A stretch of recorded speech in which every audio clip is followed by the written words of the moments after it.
Почитувани граѓани, во срцето на Скопје, Бутел одамна чека на вистинска промена. Нови улици, чисти паркови, поврзани населби и пред се, општина што ги слуша граѓаните. Знам дека луѓето во Бутел се уморни од празни ветувања. Затоа мојата визија е едноставна. Работа, резултати и одговорност. Ќе ја вратиме Серава како гордост на заедницата. Уредено корито, пешачки велосипедски патеки и зелена оаза наместо дива депонија.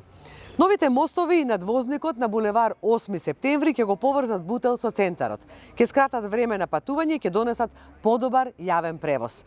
Со клучката Словенија Никола Карев и новите булевари, Бутел конечно ќе стане рамноправен дел на Скопје со модерна инфраструктура, осветлени улици и безбедни патишта.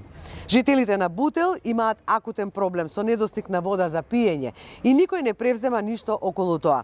Проблемот не се решава со козметички зафати во ек на изборна кампања.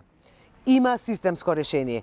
Целосно решение наместо паушални зафати каде ќе се реши проблемот на едно место во општината, а ќе се зголеми на друго. Најважно од се е дека ќе градиме општина каде што секој жител е вклучен. Општина што не дели, туку соединува. Затоа што вистинската промена не доаѓа со зборови, туку со дела. А јас сум подготвена да работам за Бутел, што има визија, за Бутел што конечно ќе оди напред. Ви благодарам. Две прашања само еве, првото споменавте водата, генерално е проблем во цело Скопје, особено во повисоките зони. БЕРТ исто го споменавте. Колку може да се санира од онаа вода која што ја губиме питка и колку впрочем според податоците се губи до сега? Мислам дека некаде околу 60%. Да, проценките се дека околу 60%. Дел доаѓаат секако од инфраструктурата за водоснабдување која што не е одржувана со години. Така да дел од зафатот, главната водоводна цевка кога ќе се работи БЕРТ, секако ќе се отвори, ќе видиме какви се можностите и потребите фактички за санација. Иако се направени неколку снимања во изминатите години, меѓутоа за жал никој не спровел на дело, никој не ги употребил тие снимања, бидејќи се знае каде се главните проблеми, каде што се губи водата од системот за водоснабдување. Меѓутоа покрај тоа, покрај загубите на вода во системот, имаме проблем и со дивите приклучоци, и од таму се губи дел од водата, и секако имаме проблем и со ненаменското користење на водата за пиење, која што ја користиме за други намени, а треба да биде исклучиво вода за пиење за граѓаните на Скопје.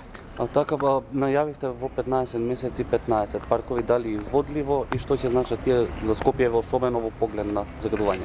Да, најавивме изводливо бидејќи ни се мапирани. Точно знаеме на кои локации ќе се работи.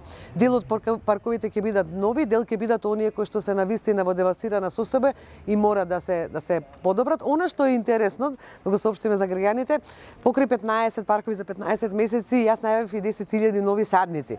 Меѓутоа, за промена ќе направиме и садници, овошни садници. Значи, малку да го разубавиме Скопје, тоа го имаше пред 20-30 години во Скопје, ајде повторно да ја вратиме таа пракса, покрај зимзелени и листопадни дрва, да засадиме и овошни садници.